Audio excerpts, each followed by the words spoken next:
How to check flight status on Qatar Airways. Hi everyone, welcome to another tutorial. In this tutorial, I'll be teaching you how you can check flight status on Qatar Airways. So kindly watch to the end, alright? The first step is to log in into your Qatar Airways account, just like I have done here. And then once you're on the page, you'll brought to the home page automatically where you'd see Qatar Airways logo by the top left corner.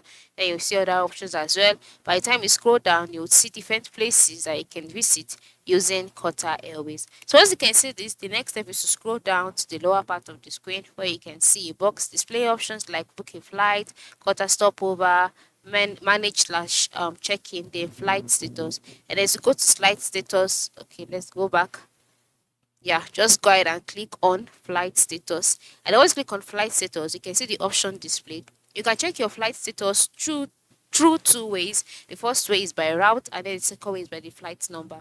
So if you want to use by route, you have to enter where the flight is coming from, where it's heading to, departure date, and then you click on search. And if it's by flight number, you have to input the flight number in here, the departure date, and click on search. And from there, you'll be able to check your flight status on Qatar Airways. You can see how simple this is, right? So ensure you try it out. All right, thanks for watching and have a good day.